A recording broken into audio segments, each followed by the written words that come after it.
SAW yang diriwayatkan dalam Sahih Bukhari. An Atha bin Yasar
yang tersimpan di belakang itu semua berjuta-juta hikmah dalam setiap satu kejadian, dalam setiap satu kelahiran, dalam setiap satu pertumbuhan, dalam setiap hewan, dalam setiap sel, dalam setiap benda, dalam setiap apa yang ada di langit dan bumi.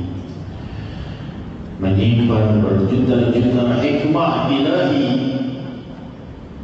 Dari demikian banyaknya hikmah ilahiyah dari setiap benda dan makhluk, tersimpan satu hikmah terbesar dari seluruh hikmah yang lain, berpadu seluruh hikmah dari segala yang ada di langit dan bumi dan segala kejadian kepada nama Allah. Seluruh apa yang terjadi dan semua yang tercipta hakikatnya adalah mengenalkan Allah. Hakikatnya nama Allah. Hadirin hadirat, tanpa kita sadari setiap detik kita selalu di dalam naungan Allah. Tanpa kita sadari setiap langkah kita berada di dalam cahaya keagungan Allah. Bagi mereka yang memahaminya, mereka akan semakin mengingat dan semakin terindahkan dengan mengenal Allah. Setiap langkah mereka, setiap huruf yang mereka ucapkan, setiap nafas mereka semakin dekat kepada Allah. Dalam pekerjaannya, dalam rumah tangganya, dalam siang dan malamnya, dalam segala apapun yang ia lewati, bahkan dari makan dan minumnya, mereka akan semakin dihembus untuk mencapai samudera Allah Subhanahu wa taala, semakin dekat dan semakin dekat. Hadirin hadirat yang dimuliakan Allah, sampailah kita di malam ini, malam 1 Sya'ban, bulan yang dimuliakan Allah Subhanahu wa taala, di mana sang Nabi paling banyak berpuasa dari segenap bulan selain bulan Ramadan adalah di bulan Sya'ban. Demikian diriwayatkan di dalam riwayat yang sahih. Dan pula hadirin hadirat, bulan Sya'ban ini dikenal sebagai Syahrul Nabi Muhammad sallallahu alaihi wasallam. Kenapa disebut bulan ini bulannya Nabi? Karena di bulan ini turunnya ayat Innallaha wa malaikatahu yusalluna 'alan nabi ya ayyuhalladzina amanu sallu 'alaihi wa sallimu taslima. Di bulan inilah turunnya ayat tersebut, panggilan pada setiap ruh hamba-hamba Allah yang mukmin untuk bersalawat dan bersalam indah pada Nabi Muhammad sallallahu alaihi wasallam. Demikian hadirin hadirat, Allah memunculkan cahaya salawat di bulan Sya'ban. Dan di bulan Sya'ban pula terjadi banyak kejadian-kejadian agung.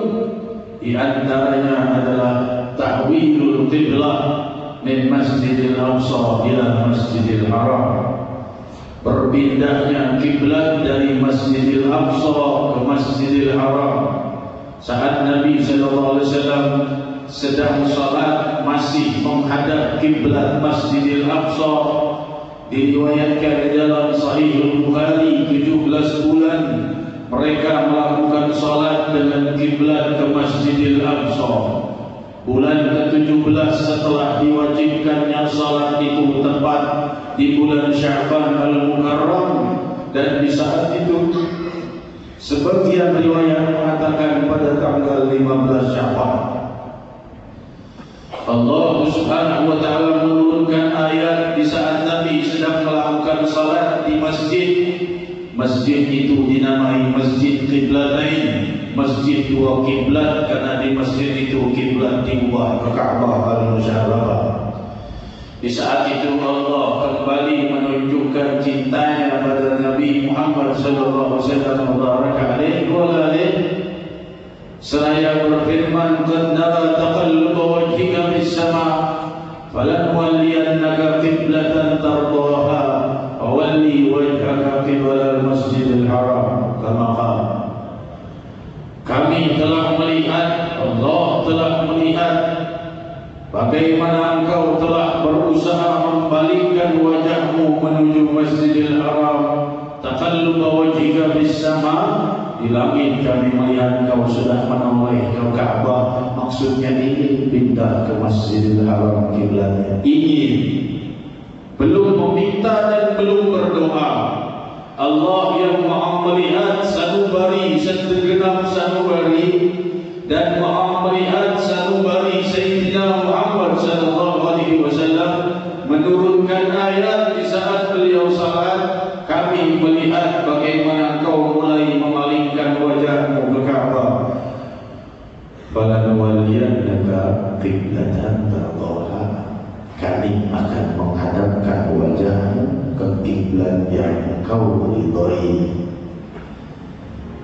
Rasul sallallahu alaihi wasallam tidak dikatakan kau boleh pilih kiblatmu sendiri, tidak.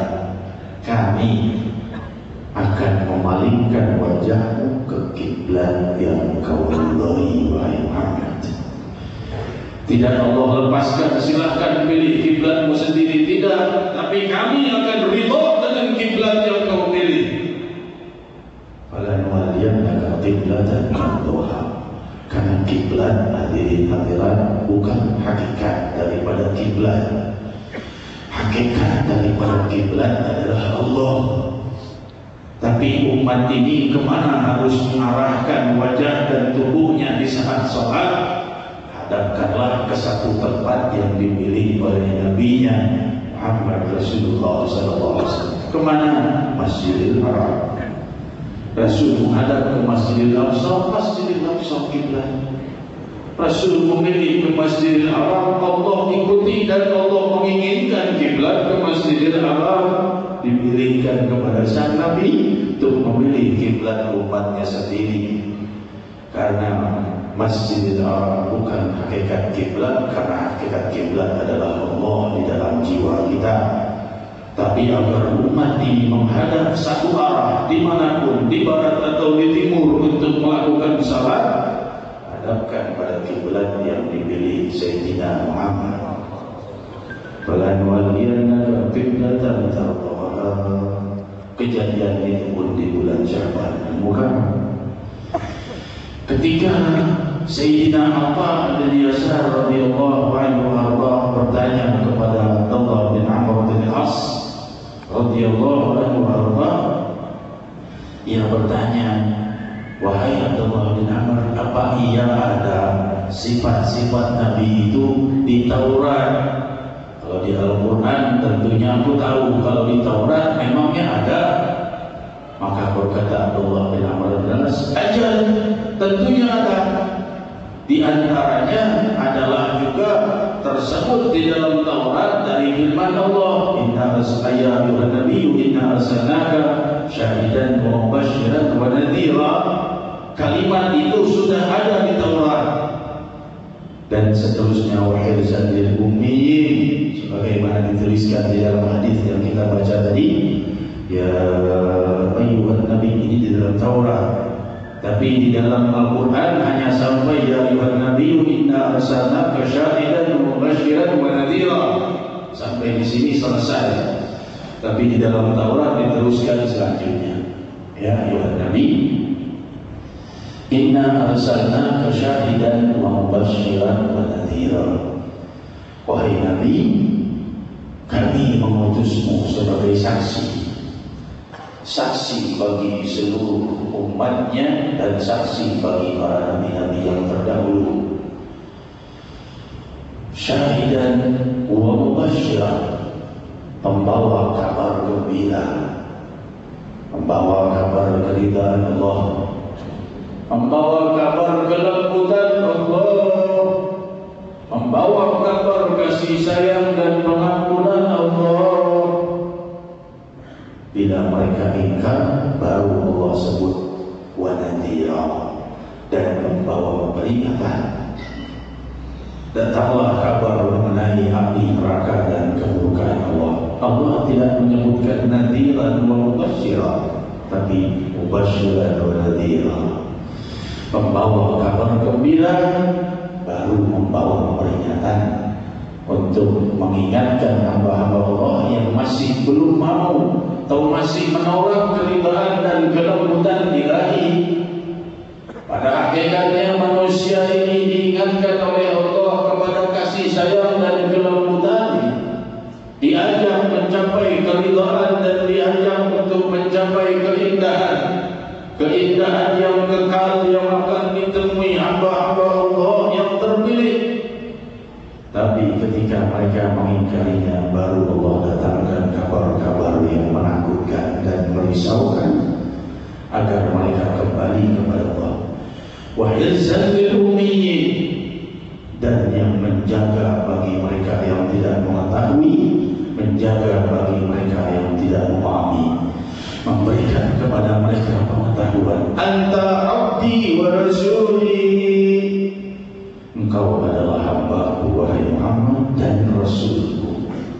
Demikian disebutkan di Taurat, sampai tukal mutawakkil.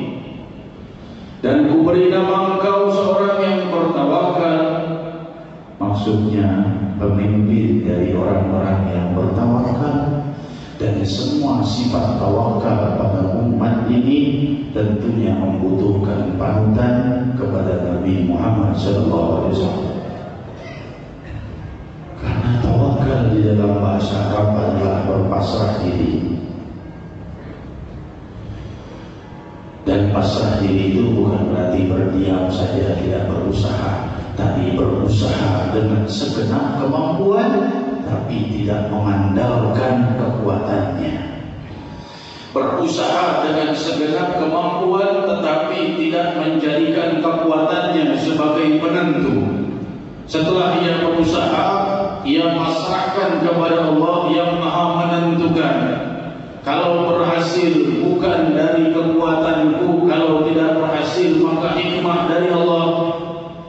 Kita bertanya, buat apa kita capek-capek berusaha kalau ternyata keberhasilan juga dari Allah? Justru ketika seseorang telah berusaha dalam belajarnya, atau dalam pekerjaannya, atau dalam rumah tangganya, atau dalam usaha apapun, lantas setelah ia keras berusaha, ia pasrahkan kepada Allah dan ia menganggap kalau berhasil maka dari Allah, kalau tidak berhasil maka adalah kebaikan bagiku dari Allah.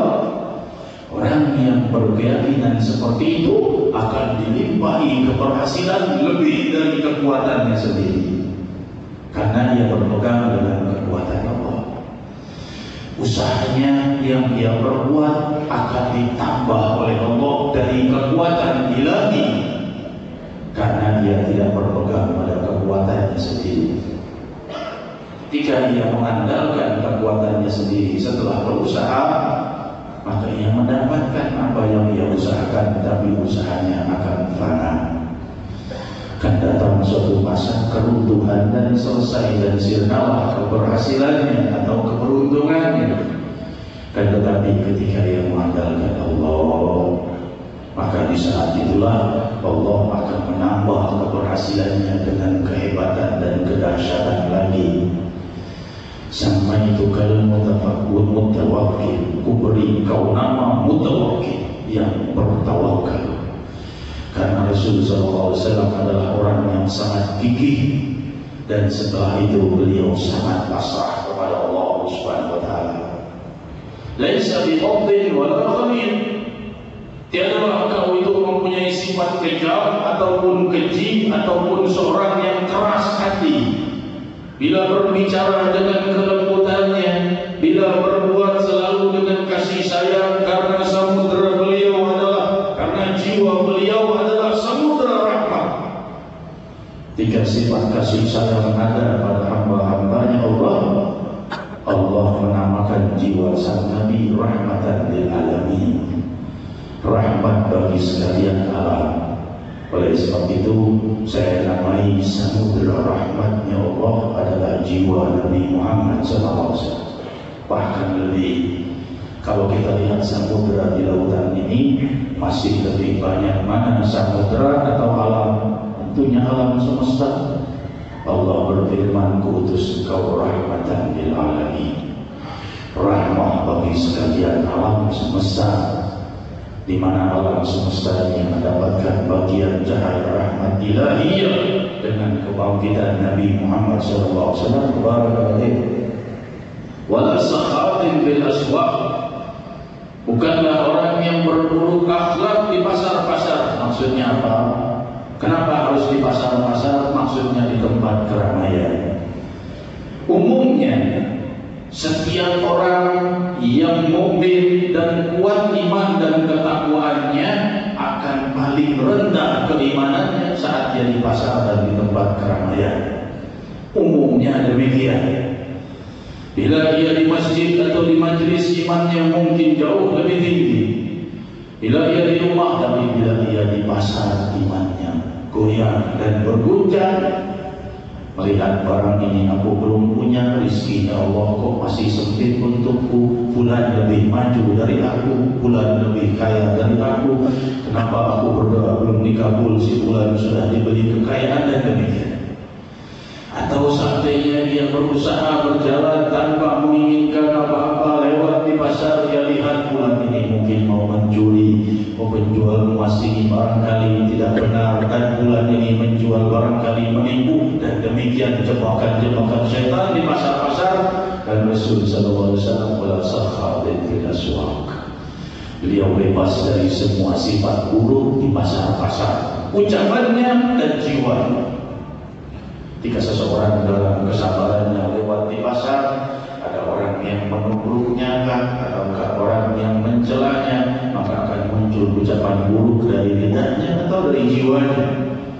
Tapi hal seperti itu dikatakan oleh Allah wala sakhatin fil aswaq. Hal seperti itu lepas dari perbuatan Nabi Muhammad SAW. Beliau bahkan di pasar-pasar sekalipun bebas daripada sifat-sifat buruk. Wala yadfa'u bisayyi'ati sayyi'ah. Dan tidaklah Rasul sallallahu alaihi wasallam membalas cacian dengan cacian. Bila seseorang berbuat jahat kepada beliau, dibalas dengan doa, dibalas dengan munajat. Inilah indahnya jiwa sang Nabi. Bahkan beliau sallallahu alaihi wasallam sendiri berdoa, "Hai Allah, bila ada dari ucapanku berupa cacian kepada orang-orang yang kucaci, jadikanlah cacian itu qurban lahu ilaika yaumal qiyamah."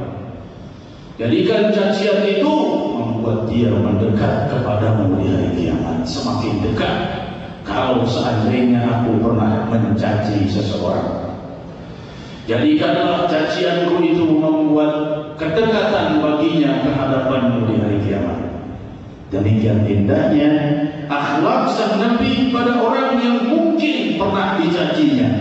Di sepanjang sejarah beliau tidak pernah mencaci siapapun. Beruntung orang-orang yang didoakan oleh sang Nabi, bahkan seandainya ada orang yang beliau caci pun sudah dimintakan agar didekatkan kepada Allah. Inilah jiwa yang terindah, panutan orang-orang yang menginginkan keindahan. Wala yadfa'u bisayyi'ati sayyi'ah walakin ya'fu wa yaghfir. Tetapi beliau itu memaafkan dan mengampuni. Demikian yang dipekerti Nabi kita Muhammad SAW. Bila kita mengingat sosok sang Nabi dengan keindahan akhlaknya, dan kita terus mengingat dan mengingat, itu akan mengangkat kita pada sifat-sifat yang luhur. Kenali sifat beliau dan maafnya dan pengampunannya.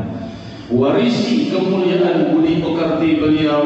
Dan barangkali kita sering atau mungkin berkali-kali pernah mencaci orang, warisi akhlak Nabi Muhammad, tebarkan. Allah, jadikan orang yang pernah kucaci itu kau dekatkan ke hadapanmu di hari kiamat. Doa seperti ini menunjukkan jiwamu telah bercahaya dengan cahaya yang diwariskan oleh sang Nabi. Cahaya agung yang digelari Allah sirajan munira. Kita berkata, aku punya musuh yang kucaci, bagaimana aku mendoakan dia dekat pada Allah? Aku sendiri butuh dekat pada Allah. Justru ketika dia mencaci seseorang, lantas dia mendoakannya agar didekatkan kepada Allah, dia akan lebih didekatkan lagi kepada Allah, dan dia akan dekat pada Allah lebih dari orang yang dia doakan, karena jiwanya terbuka kepada jiwa orang-orang yang dia tidak sukai. Jiwa seperti ini jiwa tempat dituanginya rahmatnya Allah Subhanahu wa taala, walakin ya'fu wa yaghfir wa la yaqbilahu Allah hatta yuqima bihi al-millat al-'awja. Allah tidak akan mewafatkan sang nabi terkecuali telah mendirikan atau menegakkan daripada tuntunan dan ajaran yang menyingkir atau ajaran yang berpaling, atau al-awja berarti bengkok, ajaran yang tidak lurus. Tidaklah beliau diwafatkan terkecuali telah menegakkan ajaran yang lurus, menegakkan ajaran yang menyimpang kepada kelurusan. Kelurusan apa? Bi'ayyaqulu la ilaha illallah, hingga mereka mengatakan la ilaha illallah, wa yaftahu biha a'yunan umya wa adhanan summa wa qalbun gulfa. Dan terbukalah dengan ucapan la ilaha illallah, terbukalah mata yang buta dan telinga yang tertuli dan hati yang tertutup dengan la ilaha illallah. Samudra ma'rifat Allah yang terdalam menyimpan seluruh rahasia kemuliaan Allah la ilaha illallah. Terbukalah mata yang buta. Maksudnya apa? Ketika seseorang memahami kalimat la ilaha illallah, matanya melihat segala sesuatu adalah kemuliaan Allah. Matanya melihat segala pemandangan adalah keindahan Allah. Matanya melihat segala sesuatu adalah undangan keridhaan Allah. Hal yang baik akan mendekatkan dirinya kepada Allah, dan hal yang buruk yang dia lihat akan membuatnya mendekat pada Allah dengan berpaling darinya. Wa adhan summa, dan telinga-telinga yang tuli dari tidak bisa mendengarkan kemuliaan. Ketika jiwa telah dipenuhi cahaya kemuliaan Allah, ia akan mendengar suara alam semesta adalah suara zikrullah. Ia mendengar suara burung-burung, ia teringat keindahan Allah. Ia mendengar suara air, ia mendengar keindahan Allah. Wa qalbun ghulfa, dan jiwa, wa quluban ghulfa, dan jiwa yang tertutup dari segala kemuliaan dan keluhuran, terbuka dari segala kemungkaran. Tapi dengan la ilaha illallah inilah tertutup segenap pemikiran-pemikiran yang hina. Semakin dia menikmati la ilaha illallah, terbuka jiwanya kepada hal-hal yang mulia dan luhur. Sering kita dengar hadis mulia, man qala la ilaha illallah sidqan bi qalbihi harramallahu 'alan nar. Barang siapa yang mengucapkan la ilaha illallah dengan ikhlas dari jiwanya yang terdalam, Allah haramkan dia dari api neraka. Kenapa? Karena ucapan itu akan membuka hal-hal mulia di dalam jiwa dan menutup hal-hal yang buruk.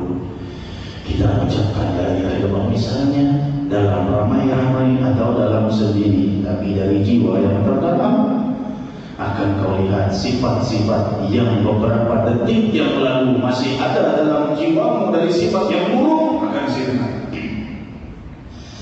Dan kau akan lihat sifat-sifat baik yang beberapa detik yang lalu belum ada, tiba-tiba muncul. Ingin berbuat ini, ingin berbuat itu, ingin memaafkan sebulan dan lain, dan kita akan merasakan jiwa kita sakinah, tenang, suci, dan meluas. Sirna segala kesedihan, sirna segala permasalahan, dan semakin itu terus kita ucapkan dengan jiwa yang terdalam, mulailah keberkahan la ilaha illallah muncul dalam rumah tangga kita, dalam pekerjaan kita, dalam kesibukan kita, dan demikian. hingga para salafun salihin mereka ada yang mempunyai amalan la ilaha illallah 70.000 kali setiap harinya, ada yang mempunyai amalan la ilaha illallah 15.000 kali setiap harinya. Kan tetapi tentunya kita bukan mementingkan angka terlebih dahulu, tapi yang penting adalah kedalaman jiwa saat mengucapkannya. Bisa 1 kali, 2 kali, 3 kali, 1 kali pun dalam 1 hari atau dalam 1 malam kita ucapkan la ilaha illallah dari jiwa yang terdalam. Keberkahannya akan muncul di detik selanjutnya. Dan sudah Allah katakan, man qala la ilaha illallah sidqan bi qalbihi haramahu alana. Allah haramkan dia dari api neraka karena di situlah tersimpan sejarah kemuliaan. Tidak cukup la ilaha illallah dan tidak beribadah dengan ibadah lainnya. Apakah cukup dengan la ilaha illallah? Tentunya tidak. Tetapi la ilaha illallah itu membuka keinginan kita dan kemudahan dalam hidup kita untuk mencapai segala keridhaan Allah. Kita berkata, aku terjebak dengan pekerjaan yang tidak diridhoi Allah, atau pekerjaan yang barangkali syubhat, atau hal-hal yang harus berbuat dan di situ terdapat hal yang tidak diridhoi Allah. Obati dengan la ilaha illallah. Allah akan mengeluarkanmu kepada pekerjaan yang lebih diridhoi, lebih berkah, lebih banyak penghasilannya dan lebih luas dalam kenikmatan dengan la ilaha illallah. Allah akan merubah keadaan kita dalam keadaan yang diridhoinya. Kalaupun kita terjebak dalam dosa, pengampunannya dekat. Karena Allah telah menyampaikan pada sang Nabi, barang siapa yang mengucapkan la ilaha illallah dalam dari jiwanya, Allah haramkan dia dari api neraka.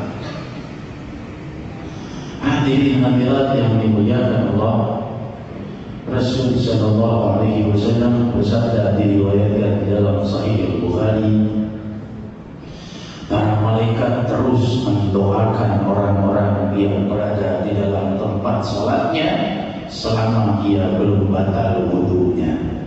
Oleh sebab itu, kalau seandainya hadirin hadirat tidak terburu-buru masuk ke masjid ini, usahakan dalam keadaan berwudu, karena malaikat terus bersalawat bagi mereka selama mereka dalam wudunya.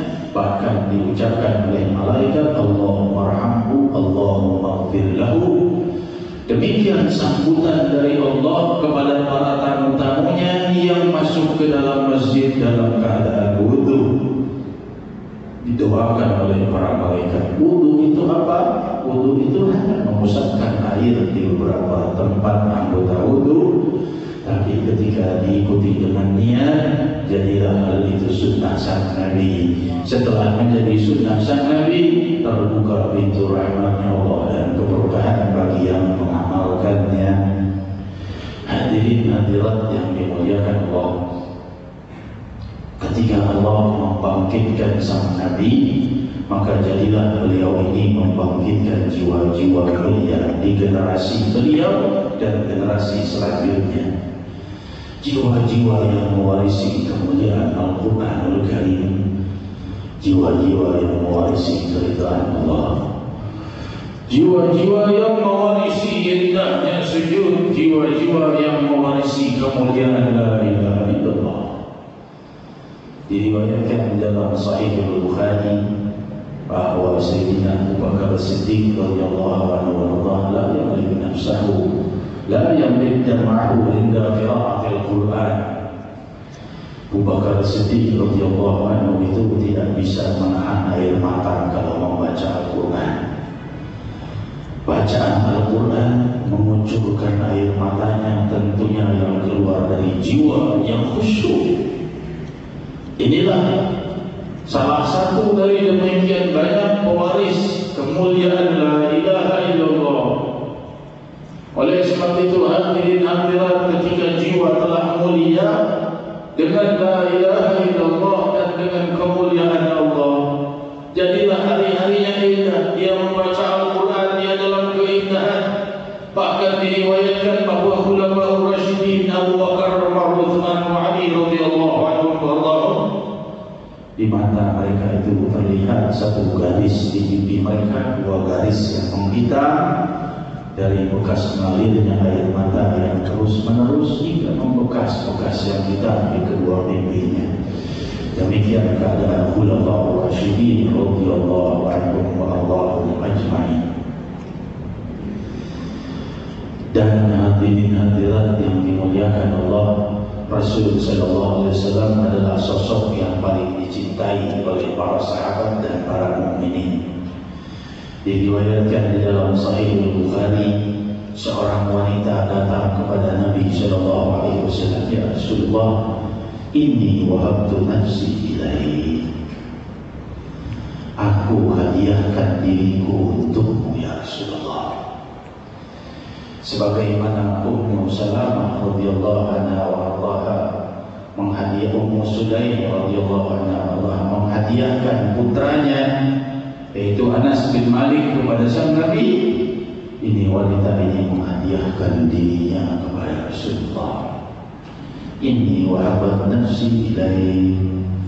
Rasul sallallahu alaihi wasallam tidak tahu apa yang harus diperbuat dengan wanita yang memberikan dirinya kepada Rasul, menjadikannya khadim atau menjadikan orang yang membantunya atau anak asuhnya, tentunya bukan murid.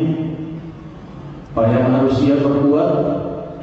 Datanglah seorang pria yang kebetulan sedang bersama Rasul, saya berkata, "Zawijni ya Rasulullah, nikahkan aku dengannya wahai Rasulullah."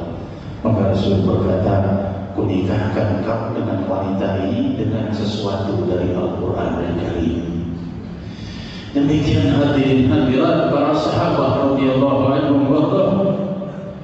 di mana Ummu Sulaim menghadiahkan putranya Anas bin Malik untuk sang Nabi, di mana para sahabat menghadiahkan jiwa raganya untuk sang Nabi, sebagaimana ucapan Abu Talha radhiyallahu anhu warda diriwayatkan di dalam kitab Adabul Mufrad Imam Bukhari, "Wajhi li wajhika al-waqa wa nafsi li nafsika al-fida."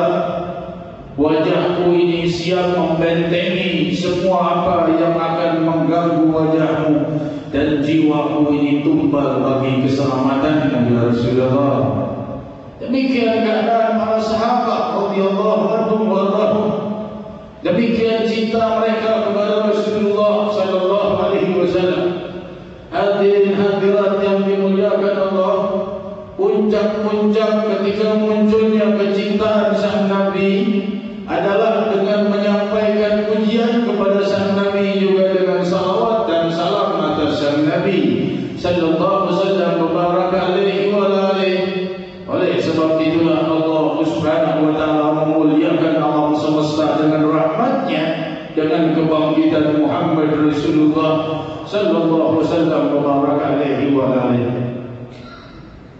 Oleh sebab itu hadirin hadirat yang dimuliakan Allah, kita di malam pertama bulan Sya'ban yang digelari Syahrul Nabi Muhammad sallallahu alaihi wasallam, bulan Nabi Muhammad sallallahu alaihi wasallam, bulan di mana Allah menurunkan firman-Nya untuk kita memperbanyak salawat kepada sang Nabi. Maka kita bermunajat kepada Allah Subhanahu wa taala agar Allah muliakan jiwa kita dengan mencintai salawat atas Nabi Muhammad. Ya Rahman Ya Rahim, muliakan hari-hari kami dengan memperbanyak salawat atas Nabi Muhammad. Inna agramukum manzilatan ilayya yawmal qiyamah afdaruhum alayya salam. Sungguh yang paling dekat dari derajat kalian kepadaku, kata Rasul, di hari kiamat adalah yang paling banyak bersalawat kepadaku. Rabbi, jadikan kami orang-orang yang mencintai salawat atas Nabi Muhammad sallallahu alaihi wasallam. Rabbi, bangkitkan jiwa kami untuk mendapatkan cahaya kemuliaan dari firman-Mu, innallaha wa malaikatahu yusalluna 'alan nabi. Sungguh Allah dan para malaikat melimpahkan salawat atas Nabi Muhammad sallallahu alaihi wasallam. Ya ayyuhalladzina amanu sallu alaihi wa sallimu taslima. Wahai orang-orang yang beriman, bersalawatlah kalian kepada sang Nabi dan bersalamlah dengan indahnya salam. Ya Rahman Ya Rahim, padukan jiwa kami dengan kemuliaan salawat dan salam atas Nabi Muhammad. Padukan ruh kami dengan semua orang-orang yang asyik dengan salawat dan salam atas Nabi Muhammad. Ya Rahman Ya Rahim, Ya Dzal Jalali wal Ikram, muliakan kami dengan rahasia kemuliaan salawat ini. Dan juga muslimin muslimat, keluarga kami, kerabat kami, teman-teman kami, curahkan atas jiwa mereka kemuliaan dan keinginan untuk bersalawat atas Nabi Muhammad. Ya Rahman Ya Rahim, kumpulkan kami di yaumul qiyamah bersama para pecinta Nabi Muhammad, bersama orang-orang yang mencintai Nabi Muhammad, bersama orang-orang yang memuji Nabi Muhammad, bersama orang-orang yang mengagungkan Nabi Muhammad. Rabbi, kami melihat para muhajirin dan ansar, para awliyaul mukarrabin, para siddiqin, dan semua orang-orang yang dekat kepadamu mengagungkan dan memuji Nabi Muhammad. Jadikanlah jiwa kami selalu memuji Nabi Muhammad, sebagaimana kau muliakan jiwa Hasan bin Thabit radhiyallahu anhu warḍah yang selalu memuji Nabi Muhammad, sebagaimana kau muliakan jiwa Abbas bin Abdul Muttalib radhiyallahu anhu yang selalu memuji Nabi Muhammad, dan kau muliakan jiwa para sahabat yang selalu asyik mendengarkan pujian atas Nabi Muhammad. Tapi jangan jadikan jiwa kami ingkar terhadap pujian pada Rasulullah. Dan Rabbi, curahkan hidayah bagi muslimin muslimat di barat dan timur, dan khususnya di kota Jakarta. Kami bermunajat memanggil namamu, namamu yang maha agung, yang mengelilingi seluruh kejadian kami, yang mengelilingi setiap nafas kami, yang melingkupi setiap ruh dan jiwa kami. Faqulu ya Allah, ya Allah, ya Allah, ya Allah, ya Allah, ya Allah, ya Allah.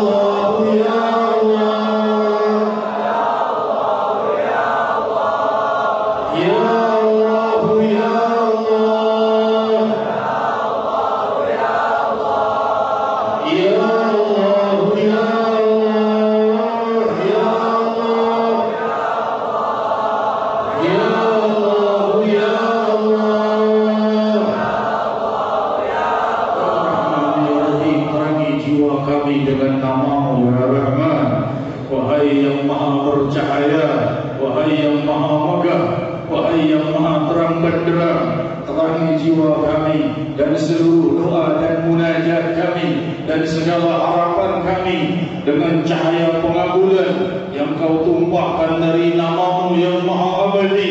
Ya Allah, ya Allah, ya Allah, ya Allah, ya Allah, ya Allah,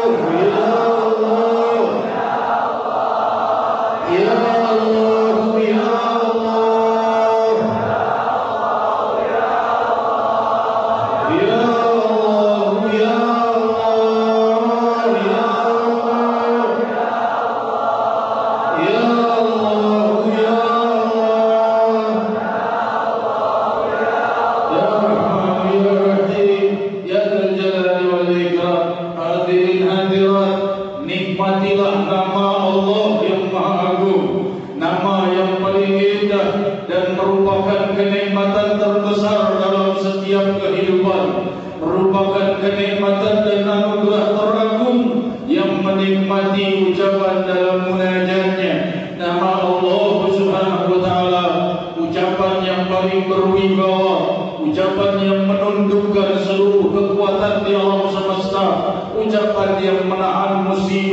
sebagaimana sabda sang Nabi, la taqumas sa'ah hatta la yuqala bil ardi Allah Allah.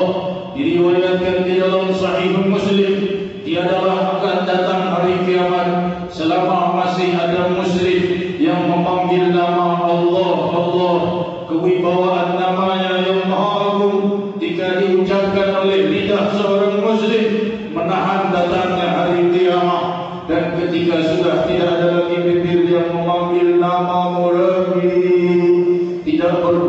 lagi alam semesta dan terbitlah matahari dari barat, menunjukkan satu titik yang menyebut nama Allah lebih berwibawa dari seluruh alam semesta di hadapan Allah Subhanahu wa taala.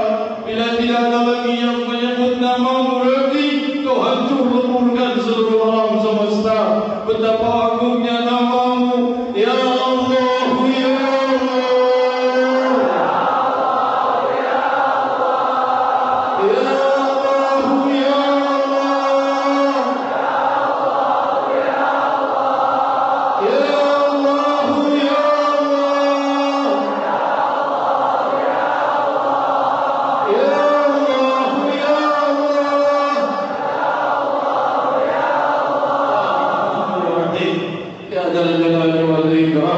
Seakan-akan dia berkata, tidak berguna lagi matahari dan bulan, tiada berguna lagi gunung dan lautan, tiada berguna lagi seluruh langit dan bumi, ketika umat Muhammad tidak lagi memanggil nama Allah, Allah. Betapa agungnya nama-Mu lebih, muliakan jiwa kami dengan nama-Mu ya Allah, ya Dzal Jalali wal Ikram. Dan bukalah segala kemuliaan zahir dan batin dengan ucapan yang paling indah dan paling agung. Faqulu jami'an la ilaha illallah.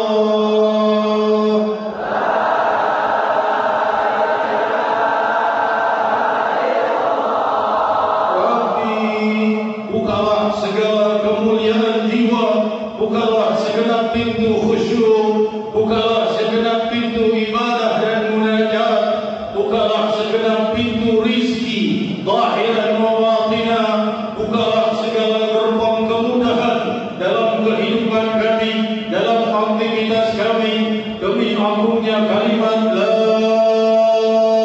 ilaha illallah.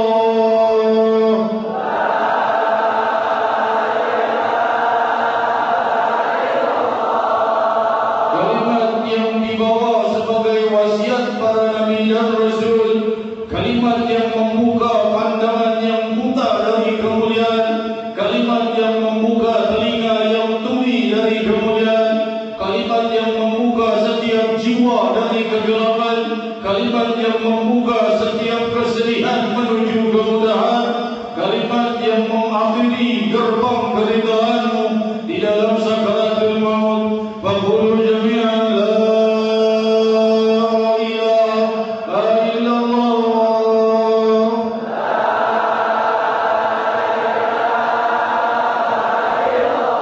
Muhammadur Rasulullah.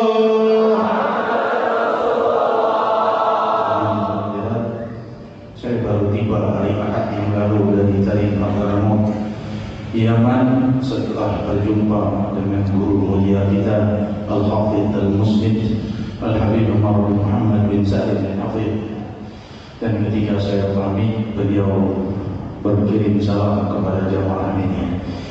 Dan saya berkata bahwa jamaah malam Selasa merindukan kedatangan antum wahai Habib. Dan beliau berkata, sallimu alaihim, sampaikan salamku atas mereka. Dan kulihat wajah beliau demikian cerah ketika aku sebutkan tentang majlis malam Selasa.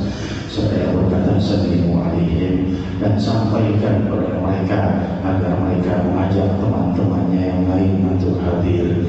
Dan demikian ucapan dan pesan beliau kepada